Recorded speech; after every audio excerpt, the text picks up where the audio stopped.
Hi, എല്ലാവർക്കും സുഖമാണെന്ന് വിചാരിക്കുന്നു. ഇപ്പോൾ സെപ്റ്റംബർ സെഷൻ്റെ പ്രിപ്പറേഷനിലാവും നിങ്ങൾ എന്നാണ് ഞാൻ വിചാരിക്കുന്നത്. നന്നായി പോകുന്നു എന്ന് വിചാരിക്കുന്നു. എന്തായാലും നന്നായി പോട്ടെ. എല്ലാവർക്കും നന്നായി പെർഫോം ചെയ്യാൻ പറ്റട്ടെ എന്ന് ആശംസിക്കുന്നു. ഒപ്പം തന്നെ ഓണം വരികയാണ്. എല്ലാവർക്കും ഓണാശംസകൾ, അഡ്വാൻസ്ഡ് ഓണാശംസകൾ. ഓക്കെ, അപ്പോൾ ഇത്രയും ഗ്യാപ്പ് എടുത്ത എന്നോട് കുറച്ച് പേര് വന്ന് ചോദിച്ചു, വൈ എങ്ങോട്ട് പോയി നീ, എന്ത് പറ്റി നിനക്ക്? ഓക്കെ, ഒന്നും പറ്റിയതൊന്നല്ല. ഇടയ്ക്ക് വെച്ച് ഡിഗ്രിയുടെ എക്സാം വന്നു. അപ്പോൾ അത് കഴിഞ്ഞിട്ടാണ് ഫിനാൻഷ്യൽ മാനേജ്മെൻറ്റ് പേപ്പർ പഠിക്കാൻ തുടങ്ങിയത്.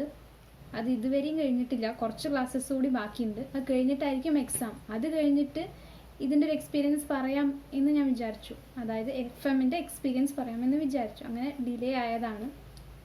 അപ്പോൾ ഇന്ന് ഞാൻ വന്നിരിക്കുന്നത് വേറൊരു കാര്യത്തിൻ്റെ എക്സ്പീരിയൻസ് പറയാനാണ്. ഈ ഒരു ഗ്യാപ്പിലുണ്ടല്ലോ, ഞാനൊരു ഇൻറ്റേൺഷിപ്പിന് അപ്ലൈ ചെയ്തിരുന്നു, റിമോട്ട് ഇൻറ്റേൺഷിപ്പിന് കേട്ടോ. അപ്പോൾ അതിൻ്റെ ഒരു എക്സ്പീരിയൻസ് നിങ്ങളുമായി ഷെയർ ചെയ്യാം. അതിൽ നിന്ന് എനിക്ക് കിട്ടിയ ലെസൺസ് എന്തൊക്കെയാണെന്ന് ഞാൻ പറയാം. ഇപ്പോൾ ലിങ്ക്ഡിൻ വഴിയാണ് കേട്ടോ ഈ ഇൻറ്റേൺഷിപ്പ് എനിക്ക് കിട്ടുന്നത്. ഇൻറ്റേൺഷിപ്പ് എന്ന് പറയുമ്പോൾ നമുക്ക് പെട്ടെന്ന് മൈൻഡിൽ വരിക ജോലി ചെയ്യണതാവും. But this was not kind of a ജോലി. ഇതെങ്ങനെയായിരുന്നു എന്ന് വെച്ചാൽ, നമുക്ക് രാത്രി ഒരു 45 മിനിറ്റ്സ് ഗൂഗിൾ മീറ്റ് സെഷൻ ഉണ്ടായിരിക്കും. അതിൽ ഓരോ ഫിനാൻസ് റിലേറ്റഡ് ടേംസ് നമ്മൾ ഡിസ്കസ് ചെയ്യും. അതിനെപ്പറ്റി നമ്മൾ സംസാരിക്കും, ഒരുപാട് പേര് സംസാരിക്കും. പിന്നെ ചില ദിവസങ്ങളിൽ ഡിബേറ്റ് ആയിരിക്കും. ചില ദിവസങ്ങളിൽ നമ്മൾ പ്രസൻറ്റ് ചെയ്യുമായിരിക്കും, ഒരു ടോപ്പിക്ക് നമ്മൾ പ്രസൻറ്റ് ചെയ്യണം. അല്ലെങ്കിൽ അവിടെ ഒരു ടീം ലീഡർ ഉണ്ടായിരിക്കും, അയാളാണ് പ്രസൻറ്റ് ചെയ്യുക. അപ്പം അങ്ങനെയൊക്കെ ഓരോന്നും ചെയ്യും. പിന്നെ ഫോർ എക്സാമ്പിൾ ഞാൻ പറഞ്ഞുതരാം. ഒരു ദിവസം ഞാൻ പ്രസൻറ്റ് ചെയ്ത കാര്യമാണ് ബാങ്ക് റീകൺസിലേഷൻ സ്റ്റേറ്റ്മെൻറ്റിനെ പറ്റിയിട്ട്. എന്നിട്ട് അതിന് ബേസ് ചെയ്തിട്ട് ഒരു ടാസ്ക് നമ്മൾ ചെയ്യണം. എക്സലിലോ വേർഡിലോ പ്രസൻറ്റേഷനോ പവർ പോയിൻറ്റ് പ്രസൻറ്റേഷൻ, അതിലല്ലെങ്കിൽ ക്യാൻവ, ഈ 4 ടൂൾസാണ് ബേസിക്കായിട്ട് ഉപയോഗിച്ചത് ഓരോന്ന് ചെയ്യാൻ വേണ്ടിയിട്ട്. അങ്ങനെ ഓരോ വർക്ക്സ് നമ്മൾ കംപ്ലീറ്റ് ആക്കിയിട്ട് സബ്മിറ്റ് ചെയ്യാം. ചെറിയൊരു ഫീസ് ഇതിനുണ്ടായിരുന്നു കേട്ടോ. എന്തായാലും വെർത്താണെന്ന് എനിക്ക് തോന്നി. നിങ്ങൾക്ക് ഭയങ്കര ആക്റ്റീവാണ്, നിങ്ങൾക്ക് എല്ലാം പറ്റും, അത്യാവശ്യം കമ്മ്യൂണിക്കേഷൻ സ്കിൽസ് ഉണ്ട്, അത്യാവശ്യം എക്സൽ പവർ പോയിൻറ്റ് അങ്ങനത്തെ കാര്യങ്ങളൊക്കെ കൈകാര്യം ചെയ്യാൻ അറിയാം. അങ്ങനത്തെ ആൾക്കാരാണെങ്കിൽ ഇതിലൊന്നും വരരുത്. ഇതിപ്പോൾ എന്നെപ്പോലെ ഭയങ്കര ഇൻട്രോവേർട്ടഡ് പേഴ്സണാണ്, സംസാരിക്കേണ്ടത് എങ്ങനെയാണെന്ന് അറിയില്ല, അങ്ങനെയൊക്കെ ഉള്ള പേടിയുള്ള ആൾക്കാരാണ്, ബട്ട് എന്തെങ്കിലുമൊക്കെ ആവണം എന്നൊക്കെ ഉണ്ട്, അങ്ങനെയുള്ള ആൾക്കാർക്ക് നല്ലൊരു അവസരം തന്നെയാണ്. ഭയങ്കര ബേസിക് ആയിട്ടുള്ളൊരു സംഭവമായതുകൊണ്ട് അവർക്കൊക്കെ നല്ല യൂസ്ഫുൾ ആയിരിക്കും എന്ന് ഞാൻ വിചാരിക്കുന്നു. അപ്പോൾ നിങ്ങൾ എപ്പോഴെങ്കിലും ലിങ്ക്ഡിനൊക്കെ നോക്കുമ്പോൾ അങ്ങനെ കാണാം, അതിൽ അപ്ലൈ ചെയ്യുക, ഇൻ്റർവ്യൂ അറ്റൻഡ് ചെയ്യുക. അപ്പോൾ ഈ ഒരു 45 ഡേയ്സ് ഇൻറ്റേൺഷിപ്പിൽ നിന്ന് എന്തൊക്കെ ഞാൻ പഠിച്ചു എന്നുള്ളതാണ് നിങ്ങളുമായി ഞാൻ ഷെയർ ചെയ്യാൻ പോകുന്നത്. First of all, interview attend ചെയ്തപ്പോൾ ഉണ്ടല്ലോ, പെട്ടെന്ന് ഒരു ക്വസ്റ്റ്യൻ ആണ്ട് അവർ ചോദിച്ചു, വാട്ട് ഈസ് ഗുഡ് വിൽ എന്ന്. ആ ഒരു ടൈമിൽ ഞാൻ ബ്ലാങ്കായി. അപ്പോഴാണ് എനിക്ക് മനസ്സിലായത്, എക്സാം പാസ്സാവുന്നതിലല്ല കാര്യം, നമുക്ക് എത്രത്തോളം അവർക്ക് പറഞ്ഞ് മനസ്സിലാക്കി കൊടുക്കാൻ പറ്റുന്നു അതിലാണ് കാര്യമെന്ന്. ഞാനിപ്പോൾ ACCയുടെ ഓരോ ടോപ്പിക്സും പഠിക്കുമ്പോൾ ഞാൻ അങ്ങനെ ആലോചിക്കും, ഒരു ഇൻ്റർവ്യൂവർ എന്നോട് ഇതൊക്കെ ചോദിച്ചാൽ എനിക്കിത് പറയാൻ പറ്റുമോ? നിങ്ങളെല്ലാവരും ആലോചിക്കുന്ന ഒരു കാര്യമാണ്, ഒരു കാര്യം നമ്മൾ പഠിക്കുമ്പോഴേ നമുക്ക് ജോലി വേണമെങ്കിൽ അവർ ഇങ്ങനത്തെ ബേസിക് ആയിട്ടുള്ള കുറച്ച് കാര്യങ്ങൾ ചോദിക്കുമല്ലോ. ഇപ്പോൾ ടാക്സ് ആണ് പഠിക്കണമെങ്കിൽ ടാക്സ് റിലേറ്റഡ് ക്വസ്റ്റ്യൻസ് അവർ ചോദിക്കുമല്ലോ. അതെനിക്ക് പറയാൻ പറ്റുന്നുണ്ടോ എന്ന് നിങ്ങൾ സെൽഫായിട്ട് ചിന്തിച്ച് നോക്കുക. ഓക്കെ, വേറൊരു കാര്യം, കൂടെ ഉണ്ടായിരുന്ന ഇൻഡ്യൻസ് മൊത്തം നോർത്ത് ഇന്ത്യൻസ് ആയിരുന്നു. ഞാൻ മാത്രമാണ് സൗത്ത് ഇന്ത്യയിൽ ഉണ്ടായിരുന്നത്. അതായത് മലയാളം അറിയുന്ന ഒരാളുണ്ടായിരുന്നത് അത് ഞാനായിരുന്നു.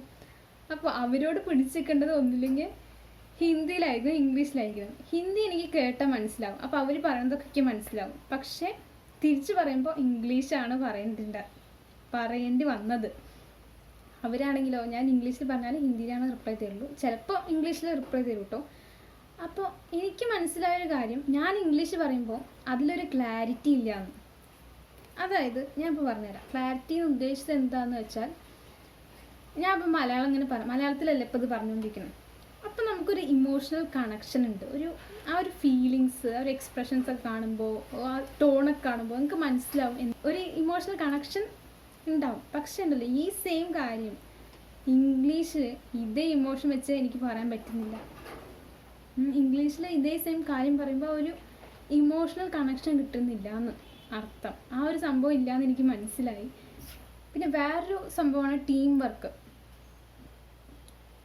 ഒരു എക്സാമ്പിൾ പറഞ്ഞുതരാം. നമ്മുടെ സ്കൂളിൽ പൂക്കള മത്സരം നടക്കണമെന്ന് വിചാരിച്ചോ.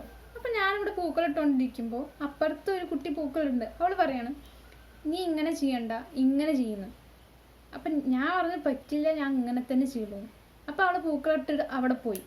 പൂക്കളൊക്കെ ഇട്ടിട്ട് പോയി. നീ അങ്ങോട്ട് ഇട്ടോ പറഞ്ഞോളൂ. എന്നിട്ട് അവൾ പോയി. എന്തൊക്കെ ഇപ്പം ഞാൻ പറഞ്ഞല്ലേ. ഇനി അപ്പം നമ്മളൊരു ഓർഗനൈസേഷനിലാണ് വർക്ക് ചെയ്യുന്നത് വിചാരിച്ചോ. അവിടെ ഒരു ടീമുണ്ട്. എന്തെങ്കിലും എതിരഭിപ്രായം വന്നാൽ നീ അങ്ങോട്ട് ചെയ്തോ അല്ലെങ്കിൽ നിങ്ങളങ്ങോട്ട് ചെയ്തോ പറഞ്ഞിട്ട് ഇട്ടെറിഞ്ഞ് പോകാൻ പറ്റില്ല. അത് നമ്മൾ സോൾവ് ആക്കേണ്ടി വരും. അപ്പം ഉണ്ടല്ലോ, ഇങ്ങനത്തെ ഒരു എക്സ്പീരിയൻസിലൂടെ കടന്നു പോവാത്ത ആൾക്കാർക്ക് അത് ഭയങ്കര ഫ്രസ്ട്രേഷൻ ഉണ്ടാക്കുന്നൊരു സംഭവമാവും. എൻ്റെ അഭിപ്രായം കേൾക്കുന്നില്ലല്ലോ, എൻ്റെ അഭിപ്രായമല്ലേ ശരി, അതെന്താ അവൾ അങ്ങനെ പറയണത്, അങ്ങനെ ഒരു ഫ്രസ്ട്രേഷൻ. ഇതിപ്പോൾ ഒരു ഗെയിം, അതായത് ടീമായിട്ട് നമ്മൾ ഗെയിം കളിക്കുക അങ്ങനെയൊക്കെ ആകുമ്പോൾ, അതായത് ഇങ്ങനെ ക്രിക്കറ്റ്, ഫുട്ബോൾ അങ്ങനെയൊക്കെ ടീം, ആ ഒരു ടീം കേട്ടോ ഗെയിം ഞാൻ ഉദ്ദേശിച്ച്. അങ്ങനെയൊക്കെ ആണെങ്കിൽ അങ്ങനത്തെ ആൾക്കാർക്കൊന്നും ഇത് വലിയ പ്രശ്നം ഉണ്ടാവില്ലാന്ന് എനിക്ക് തോന്നുന്നു. വേറൊരു കാര്യം, ഏറ്റവും ഇമ്പോർട്ടൻ്റ് ആയിട്ടുള്ള ഒരു കാര്യം കമ്മ്യൂണിക്കേഷൻ തന്നെയാണ് കേട്ടോ. എത്ര നമ്മൾ വിചാരിക്കും നമുക്കൊക്കെ കുഴപ്പമുണ്ടാവില്ല, എല്ലാം ശരിയായിരിക്കും എന്നൊക്കെ. പക്ഷേ കുറച്ചൊന്ന് ലെവൽ കൂടാൻ കമ്മ്യൂണിക്കേഷൻ നല്ല ഹെൽപ്പ് ചെയ്യും എന്നുള്ളത് എനിക്ക് മനസ്സിലായി. അതായത് ഒരു ഇംഗ്ലീഷിൽ തന്നെ ഒരു ഇമോഷണൽ കണക്ഷൻ കീപ്പ് ചെയ്യാൻ ശ്രമിച്ചാൽ നല്ല വാല്യൂ ഉണ്ടാക്കും എന്നെനിക്ക് തോന്നി. ഇതിപ്പോൾ നമുക്ക് ഒരു ജോലിക്ക്, ഒരു നോർമൽ ജോലിക്ക് പോകണമെന്ന് വിചാരിച്ചോ, ആ ഇൻ്റർവ്യൂവിൽ ചിലപ്പോൾ ഇംഗ്ലീഷിൽ ചോദിച്ചേക്കാം. പക്ഷേ പിന്നെ വർക്ക് ചെയ്യുന്നതിലൊക്കെ ഇംഗ്ലീഷ് തട്ടിക്കൂട്ടി പറഞ്ഞാലും മതി.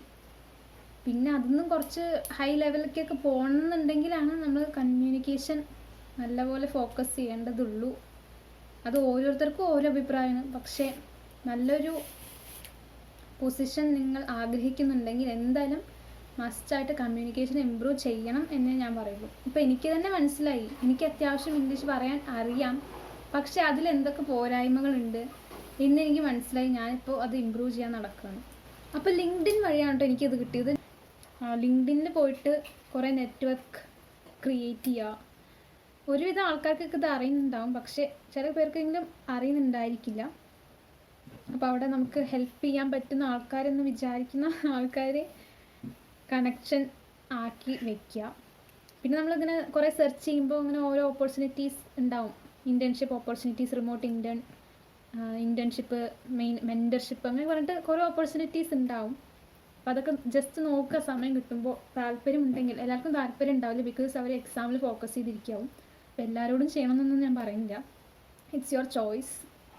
പിന്നെ എനിക്കെന്ന് പറഞ്ഞാൽ എനിക്കിങ്ങനെ ഓരോന്ന് എക്സ്പീരിയൻസ് ചെയ്യണം എന്ന് താല്പര്യമുള്ളതുകൊണ്ടാണ് ഇങ്ങനെ ഓരോന്നും ചെയ്യുന്നത് കേട്ടോ. ചിലർക്ക് താല്പര്യം ഉണ്ടാവില്ല, അത് വേറെ കാര്യം. പിന്നെ ഞാൻ ഇപ്പോൾ ചെയ്ത ഇൻറ്റേൺഷിപ്പ് എന്ന് പറഞ്ഞാൽ വളരെ ബേസിക് ആയിട്ടുള്ളൊരു ഇൻറ്റേൺഷിപ്പാണ്. നിങ്ങൾക്കിപ്പോൾ അത്യാവശ്യം കമ്മ്യൂണിക്കേഷൻ സ്കില്ലുണ്ട്, അത്യാവശ്യം എക്സൽ, പവർ പോയിൻ്റ് അതൊക്കെ അറിയാമെങ്കിൽ ഇതിലൊന്നും വരേണ്ട ആവശ്യമില്ല. പക്ഷേ നല്ല പിന്നിലുള്ള ആൾക്കാർക്കൊക്കെ പറ്റിയൊരു ഓപ്പർച്യൂണിറ്റിയാണ് ഇത്. ലിങ്ക്ഡിനിൽ സെർച്ച് ചെയ്താൽ നിങ്ങൾക്ക് ഓപ്പർച്യൂണിറ്റീസ് കിട്ടും, ഉപയോഗപ്പെടുത്തുക. ഒന്നുമില്ല, ജോലിയൊന്നുമില്ല അങ്ങനെയൊന്നും വിചാരിച്ചിരിക്കരുത്. ഇങ്ങനെയൊക്കെയാണ് ഓരോന്നും ട്രൈ ചെയ്ത് നമുക്ക് മോട്ടിവേഷൻ, എക്സ്പീരിയൻസ്, പിന്നെന്താണ് സെൽഫ് റിഫ്ലക്ഷൻ എല്ലാം നമുക്ക് കിട്ടും. അപ്പോൾ ഞാൻ പറഞ്ഞില്ലേ, എനിക്ക് മനസ്സിലായി, ഞാൻ സംസാരിക്കുമ്പോൾ ക്ലാരിറ്റി, അതായത് ക്ലിയർ ഇല്ല എന്നുള്ളത്. അപ്പോൾ അത് ഞാൻ ഇമ്പ്രൂവ് ചെയ്യാൻ ശ്രമിക്കുന്നുണ്ട്. നമുക്കിപ്പോൾ ഒരു ദിവസം പ്രാക്ടീസ് ചെയ്താലൊന്നും 100% പെർഫെക്റ്റ് ആവില്ല. അപ്പോൾ നമ്മൾ ഓരോ ഫ്രണ്ട്സ് പറയണ പോലെ 1% ഇമ്പ്രൂവ്മെൻറ്റ് അത്രേ പറ്റുള്ളൂ. പിന്നെ നമുക്ക് നമ്മളെ ഇടയിൽ വെച്ചൊന്ന് സ്റ്റക്കായാൽ പിന്നെ 0 മുതൽക്ക് തുടങ്ങണം. നിങ്ങൾക്കിപ്പോൾ ഉണ്ടല്ലോ ഇതൊക്കെ കേട്ടിട്ട് ഈ കുട്ടി ഇതാ ഇൻറ്റേൺഷിപ്പ് ചെയ്തു, ഞാൻ അതൊന്നും ചെയ്തില്ലല്ലോ, എനിക്ക് ഓപ്പർച്യൂണിറ്റീസ് ഇല്ല, അതില്ല, ഞാൻ എവിടെ എത്തി നിൽക്കണു, ഞാൻ ഇവിടെ എത്തിയേ നിൽക്കണുള്ളൂ, അങ്ങനെ വിചാരിച്ച് ടെൻഷൻ അടിക്കരുത് പ്ലീസ്. നിങ്ങൾ എന്താണോ ഇപ്പോൾ ചെയ്യുന്നത് അതിൽ പ്രൗഡായിട്ട് ഇരിക്കുക. നിങ്ങളിപ്പോൾ പഠിച്ച് എക്സാം എഴുതി പാസ്സാവുന്നുണ്ട്, അതേ വലിയ കാര്യം. ഞാൻ അതൊന്നും ചെയ്യുന്നില്ലല്ലോ.